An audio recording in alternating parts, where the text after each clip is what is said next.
ഞെട്ടിക്കുന്ന സർവേ ഫലം വന്നിട്ടുണ്ട്. ഏകദേശം 99% ഞാൻ പറയുന്ന രീതിയിലാണ് കേരളം 2026 വരാൻ പോകുന്നത്. ഇതിൻ്റെ കാരണം ഓരോ ജില്ലയിൽ നിന്ന് കാസർഗോഡ് മുതൽ തിരുവനന്തപുരം വരെ ഓരോ ജില്ലയിൽ ലക്ഷക്കണക്കിന് ആൾക്കാരാണ് ഈ ഒരു പൂളിൽ പങ്കെടുത്തത്. നമ്മൾ തദ്ദേശ തെരഞ്ഞെടുപ്പ് കഴിഞ്ഞ അന്ന് കാസർഗോഡിൽ നിന്ന് തുടങ്ങിയത്. ഇന്നലെ രാത്രിയാണ് തിരുവനന്തപുരത്ത്, നിങ്ങൾക്ക് അറിയാൻ പറ്റും, ചിലർ നിങ്ങൾ വോട്ടിട്ടിട്ടുണ്ടാവും ഈ വീഡിയോ കാണുന്നത്. ഇന്നലെ രാത്രിയാണ് അവസാനിച്ചത്. അതായത് നമ്മളൊരു വാട്സപ്പിൽ ലിങ്ക് അയക്കും, എല്ലാ ഗ്രൂപ്പിലേക്കും, കാസർഗോഡിലുള്ള എല്ലാ ഗ്രൂപ്പിലേക്കും അയച്ചിട്ട് നിങ്ങൾ ആർക്കാണ്, UDF BJPക്കാണോ LDF വോട്ടിടുന്നത്, അതിനുശേഷം അതിൻ്റെ താഴെ കമൻ്റ് ഇടാനും പറയും. അതിൻ്റെ അടിസ്ഥാനത്തിൽ റെഡിയാക്കിയ സർവേ ഫലമാണ്. അപ്പോൾ നമുക്ക് ഒന്നൊന്നായിട്ട് ചർച്ച ചെയ്യാം. അതിനു മുമ്പ് ചാനൽ ഒന്ന് സബ്സ്ക്രൈബ് ചെയ്യണേ. ഓക്കെ, തിരുവനന്തപുരത്തിൻ്റെ കണക്കാണ്. അവിടെ മൊത്തത്തിലുള്ളത് 14 സീറ്റാണ്. 14 സീറ്റിൽ 8 LDF അവിടെയുള്ളത്. അതൊരു LDF കോട്ടയാണ്. UDF 5 സീറ്റും BJP അവിടെ അക്കൗണ്ട് തുറക്കില്ല. അതേഴ്സിന് ഒരു സീറ്റ് കിട്ടും. അതായത് BJPക്ക് വോട്ടിട്ട ചിലർ കമന്റ് ഇട്ട് പറഞ്ഞത് തിരുവനന്തപുരം കോർപ്പറേഷൻ രാജേഷിന് കൊടുത്തത് കൊണ്ടാണ്. അതായത് വിവരമില്ലാത്ത, വിദ്യാഭ്യാസമില്ലാത്ത ഒരാൾക്ക് എന്തിന് കോർപ്പറേഷൻ കൊടുത്തു, ഇത്തിരിയെങ്കിലും. ഇത് ഞാനല്ല പറയുന്നത്, അവർ കമന്റ് ഇട്ട് പറഞ്ഞതാണ്. തെളിവ് വേണമെങ്കിൽ ഞാൻ അടുത്ത വീഡിയോയിൽ കൊണ്ടുവരാം. അതായത് അവർ പറഞ്ഞതാണ്, വിദ്യാഭ്യാസമുള്ള ഒരാൾക്ക് കോർപ്പറേഷൻ കൊടുക്കുമെന്നായിരുന്നു ഞങ്ങൾ കരുതിയത്, രാജേഷിന് കൊടുത്തതാണ് ഞങ്ങളെ ചൊടിപ്പിച്ചത്, അതുകൊണ്ടാണ് തിരുവനന്തപുരത്ത് BJP അക്കൗണ്ട് തുറക്കാത്തത്. അപ്പോൾ കേരളത്തിൽ 140 സീറ്റിൽ 14 നമ്മൾ എണ്ണിക്കഴിഞ്ഞു. അതിൽ 5 UDF 8 LDF 1 അതേഴ്സിനുമാണുള്ളത്. ഓക്കെ, അപ്പോൾ നമുക്ക് അടുത്തതായിട്ട് കൊല്ലം ജില്ലക്ക് അടക്കാം. അവിടെ മൊത്തത്തിലുള്ളത് 11 സീറ്റാണ്. 11 സീറ്റിൽ 4 സീറ്റ് LDF 7 സീറ്റ് UDF BJPക്ക് അവിടെ ഒരു സീറ്റും കിട്ടാൻ സാധ്യതയില്ല. അതേഴ്സിനും സീറ്റില്ല. അപ്പോൾ മൊത്തത്തിൽ കേരളത്തിൽ 140ൽ 25 ഇടത്ത് നമ്മൾ എണ്ണിക്കഴിഞ്ഞു. മൊത്തം ആകെ 12 സീറ്റ് UDF 12 സീറ്റ് LDF ഒരു സീറ്റ് അതേഴ്സിനുമാണുള്ളത്. ഓക്കെ, പിന്നെ നമ്മൾ വയനാടിലേക്ക് വരികയാണെങ്കിൽ അവിടെ മൊത്തത്തിൽ 3 സീറ്റാണുള്ളത്. ഇതിൽ 3 UDF ജയിക്കാൻ സാധ്യതയുള്ളത്. നിങ്ങൾക്കറിയാം, UDF കോട്ടയാണ്. അവിടെ BJPയും LDFും ഒന്നും ഒരു മണ്ണാങ്കട്ട ചെയ്തിട്ടും കാര്യമില്ല. പൂളിൽ വന്നത് അങ്ങനെയാണ്, ശതമാനം പോലും ഇല്ല. അതായത് UDF ഒരു കാലത്തും LDF പിടിക്കാൻ പറ്റാത്ത അത്രയും വോട്ടാണ് വയനാട്ടിൽ നമുക്ക് കിട്ടിയത്. ഓക്കെ, അപ്പോൾ മൊത്തത്തിൽ കേരളത്തിൽ 140ൽ 28 നമുക്ക് എണ്ണി കഴിഞ്ഞു. അതിൽ 15ൽ UDFും 12ൽ LDFും ഒരിടത്ത് മറ്റുള്ളവരും. ഓക്കെ, അതിനുശേഷം നമ്മൾ കോഴിക്കോടിലേക്ക് പോവുകയാണെങ്കിൽ മൊത്തമുള്ളത് 13 സീറ്റാണ്. 13ൽ 4 LDF ബാക്കിയുള്ള 8 UDF 1 അവിടെ അതേഴ്സിനും. BJP അവിടെയും അക്കൗണ്ട് തുറക്കാൻ സാധ്യതയില്ല. അപ്പോൾ മൊത്തത്തിൽ 140 കേരളത്തിൽ നമുക്ക് 41 എണ്ണിക്കഴിഞ്ഞു. അതിൽ 23 UDF 16 LDF 2 മറ്റുള്ളവരും. ഓക്കെ, അതിനുശേഷം നമുക്ക് ആലപ്പുഴയിലേക്ക് വരികയാണെങ്കിൽ അവിടെ മൊത്തത്തിലുള്ളത് 9 സീറ്റാണ്. ഓക്കെ, ആ 9 സീറ്റിൽ 2 LDF 7 UDF BJPക്കും മറ്റുള്ളവർക്കും അവിടെ അക്കൗണ്ട് തുറക്കാനാകില്ല. അങ്ങനെ മൊത്തത്തിൽ 50 ഇടത്ത് നമ്മൾ വോട്ടെണ്ണി കഴിഞ്ഞു. ഇതിൽ 30 സീറ്റ് നമ്മുടെ UDF 18 സീറ്റ് LDF 2 സീറ്റ് മറ്റുള്ളവർക്കുമാണ്. ഓക്കെ, അതിനുശേഷം നമ്മൾ പത്തനംതിട്ടക്ക് വരികയാണെങ്കിൽ അവിടെ മൊത്തത്തിലുള്ളത് 5 സീറ്റാണ്.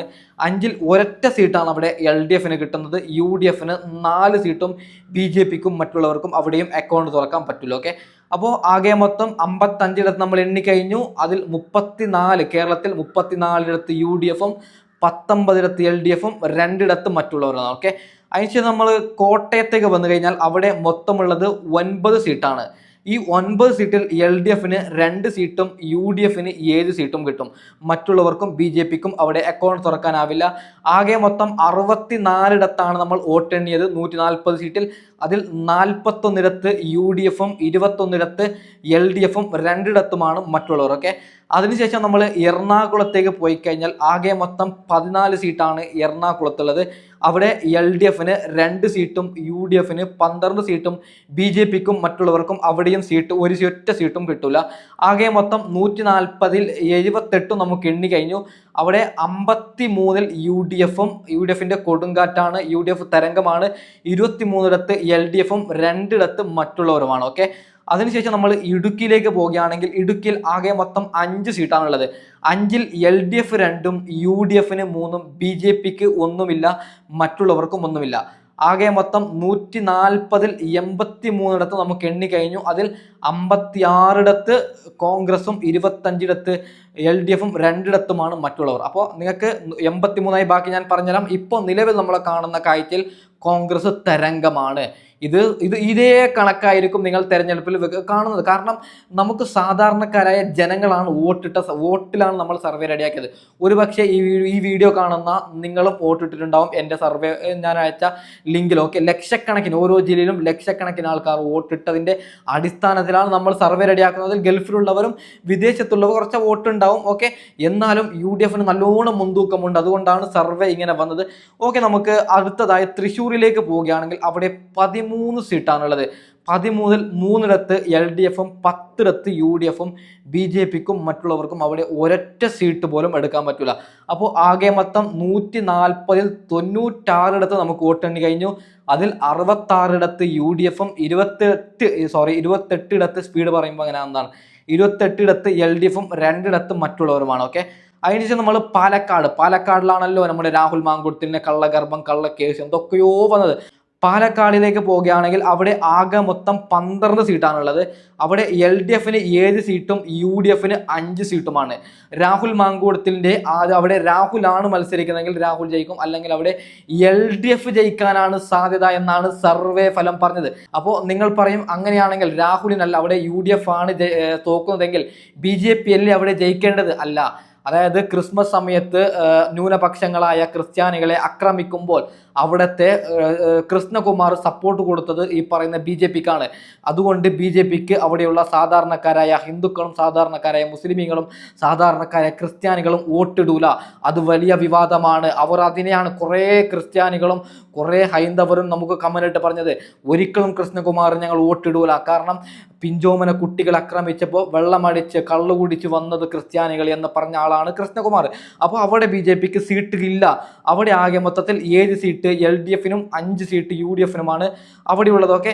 അപ്പോൾ ആകെ മൊത്തം 140 108 എണ്ണി കഴിഞ്ഞപ്പോൾ UDFന് 71 സീറ്റും LDFന് 35 സീറ്റും മറ്റുള്ളവർക്ക് 2 സീറ്റുമാണ്. ഓക്കെ, അതിനുശേഷം നമ്മൾ കണ്ണൂരിലേക്ക് വരികയാണെങ്കിൽ LDFന്റെ കോട്ട എന്ന് പറയുന്ന കണ്ണൂരിലേക്ക് വരികയാണെങ്കിൽ അവിടെ 4 സീറ്റാണ് LDFന് കിട്ടുന്നത്.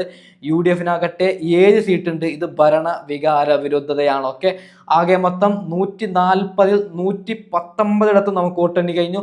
അതിൽ 78 സീറ്റ് UDFനാണെങ്കിൽ 39 സീറ്റ് LDFനും 2 സീറ്റ് മറ്റുള്ളവർക്കും ഇതുവരെ അക്കൗണ്ട് തുറന്നിട്ടില്ല BJP. ഓക്കെ, അതിനുശേഷം നമ്മൾ മലപ്പുറത്തേക്ക് വന്നു കഴിഞ്ഞാൽ അവിടെ ആകെ മൊത്തം 16 സീറ്റാണുള്ളത്. 16-ൽ 2 LDFനും 13 UDFനും 1 മറ്റുള്ളവർക്കുമാണ് അവിടെ ഉള്ളത്. അതായത് UDFന്റെ കോട്ട എന്ന് മലപ്പുറം. മുമ്പൊക്കെ LDFന് ചെറിയൊരു ഇതുണ്ട്, പക്ഷേ ഇപ്രാവശ്യം പിണറായി വിജയന്റെ ഭരണം കാരണം ആരും മലപ്പുറത്ത് വോട്ടിടുന്നില്ല എന്നാണ് നമുക്ക് കിട്ടുന്ന സർവേ ഫലം. ഓക്കെ, അപ്പോൾ ആകെ മൊത്തത്തിൽ 140-ൽ 135 നമ്മൾ എണ്ണിക്കഴിഞ്ഞപ്പോൾ 91 സീറ്റോട് UDF തരംഗമാണ്. 41 സീറ്റോട് LDFും 3 സീറ്റോട് മറ്റുള്ളവരുമാണ്. അപ്പോൾ ഏറ്റവും അവസാനം കാസർഗോഡിൻ്റെ കണക്കാണ്. കാസർഗോഡിലാണ് മഞ്ചേശ്വരം മണ്ഡലമാണ് ഈ പറയുന്ന BJPക്ക് ഒരു സീറ്റ് എങ്ങനെയെങ്കിലും BJP കിട്ടുമോ എന്ന് ഉറ്റുനോക്കുക. അപ്പോൾ നമുക്ക് സർവേ ഫലം ജനങ്ങളുടെ അഭിപ്രായം എന്താണ്? അവിടെയുള്ള മൊത്തത്തിൽ 5 സീറ്റാണ്. 5-ൽ 3 UDFും 2 LDFുമാണ്. പക്ഷേ സർവേ ഫലത്തിൽ ഒരു കാര്യം ഞാൻ പറയുകയാണ്, ഇഞ്ചോടിഞ്ച് പോരാട്ടമാണ് മഞ്ചേശ്വരത്ത് വെറും ചെറിയ ഭൂരിപക്ഷത്തിലാണ് അവിടെ AKM അഷ്റഫ് ജയിക്കാൻ പോകുന്നത്. അഷ്റഫ് ആയിരിക്കും അവിടെ, എൻ്റെ നാടാണ് കാസർഗോഡ്, എനിക്കറിയാം. അഷ്റഫ് ആയിരിക്കും അവിടെ വോട്ടിൽ നിൽക്കുന്നത്. പക്ഷേ ചെറിയ ഭൂരിപക്ഷത്തിനാണ് അവിടെ അഷ്റഫ് ജയിക്കാൻ പോകുന്നത്. ഫൈറ്റാണ്. ഞാൻ ഒരു പ്രാവശ്യം റീഫ്രഷ് ചെയ്യുമ്പോൾ അവിടെ BJPക്കാണ് മുൻതൂക്കം. അതിനുശേഷം പിന്നീട് വരുമ്പോൾ UDFന്. അങ്ങനെ ഏറ്റവും അവസാനത്തെ കണക്കിൽ ചെറിയ ഒരു വോട്ടിനാണ് അഷ്റഫ് അവിടെ ജയിക്കുന്നത്. അപ്പോൾ മഞ്ചേശ്വരം മണ്ഡലം UDF നല്ല പണിയെടുക്കേണ്ടത് അത്യാവശ്യമാണ്. അവിടെ BJPക്ക് ചെറിയൊരു മുൻതൂക്കമുണ്ട്. LDF അവിടെ ചിത്രത്തിലില്ല. അപ്പോൾ ആകെ മൊത്തത്തിൽ നമ്മൾ നോക്കുമ്പോൾ 140 വോട്ടെണ്ണി കഴിഞ്ഞു. 94 UDF ആണ് ഇപ്രാവശ്യം അധികാരത്തിൽ വരുന്നത്. നേരെ മറിച്ച് 43 സീറ്റാണ് LDFനുള്ളത്. ഒരു കാലത്തും LDFന് ഇപ്രാവശ്യം സീറ്റില്ല. അതായത് LDF അധികാരത്തിൽ വരാൻ സാധ്യതയില്ല. അപ്പോൾ എന്താണ് കാരണം? ജനങ്ങൾ എന്താണ് കമന്റ് ഇട്ടത്? അതിനെ എല്ലാമായിട്ട് ഞാൻ 2 മിനിറ്റിൽ പറഞ്ഞു തീർക്കാം. ഓക്കെ, പ്രധാനമായും ജനങ്ങൾ പറഞ്ഞത് പിണറായി വിജയന്റെ ആദ്യത്തെ 5 വർഷം നല്ല ഭരണമായിരുന്നു, അതുകൊണ്ട് രണ്ടാമത് ഞങ്ങൾ വിജയിപ്പിച്ചു. എന്നാൽ രണ്ടാം പിണറായി സർക്കാർ ദുരന്തമാണ്. കേരളം ഇന്നേ വരെ കാണാത്ത അങ്ങനെ ഒരു മുഖ്യമന്ത്രിയാണ്. ജനങ്ങളെ തിരിഞ്ഞു നോക്കാത്ത മുഖ്യമന്ത്രിയാണ്. സ്വന്തം മക്കൾക്കും സ്വന്തം മരുമക്കൾക്കും മാത്രം പണിയെടുത്ത മുഖ്യമന്ത്രിയാണ്. അതിനുശേഷം തെരഞ്ഞെടുപ്പ് വരുമ്പോൾ പാവപ്പെട്ട ചെറുപ്പക്കാരന്റെ ജീവിതം ഇല്ലാതാക്കിയ മുഖ്യമന്ത്രിയാണ്. പാവപ്പെട്ട ചെറുപ്പക്കാരനെതിരെ കള്ളക്കേസ് കൊണ്ടുവന്ന മുഖ്യമന്ത്രിയാണ്.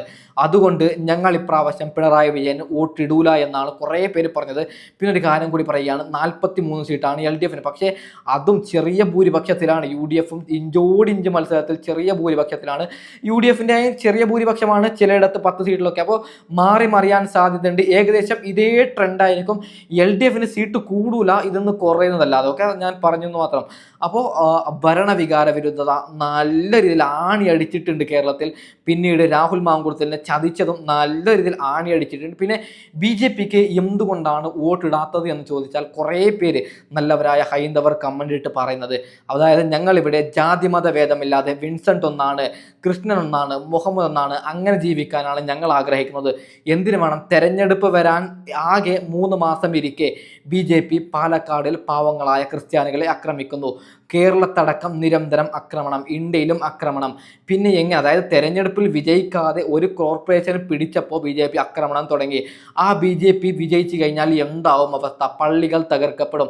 ഇവിടെ ഒരു ഇതും ഉണ്ടാവില്ല. അതായത് നമ്മൾ ജനാധിപത്യ രാജ്യം എന്ന് പറഞ്ഞിട്ട് ഒരു കാര്യവുമില്ല. BJP എന്തൊക്കെയോ ചെയ്യും. അതുകൊണ്ട് ഞങ്ങൾ ചത്താലും BJP വോട്ടിടൂല. തിരുവനന്തപുരത്ത് നിന്ന് പ്രത്യേകിച്ചിട്ട് വന്ന കമൻറ്റ്, കോർപ്പറേഷൻ നിങ്ങൾ നോക്കണ്ട ബ്രോ, അതായത് കോർപ്പറേഷൻ്റെ കണക്ക് നോക്കണ്ട. ഞങ്ങൾ കോർപ്പറേഷൻ പഞ്ചായത്ത് കുറേ വർഷമായിട്ട് അവിടെ LDF ആണ് ഭരിച്ചത്. അതുകൊണ്ട് ഒന്ന് ഞങ്ങൾ BJP കൊടുത്തു നോക്കി. അവിടെ UDF നോട്ടിട്ടിട്ട് കാര്യമില്ല. കാരണം അത് LDFൻ്റെയും BJPയുടെയും കോട്ടയാണ്.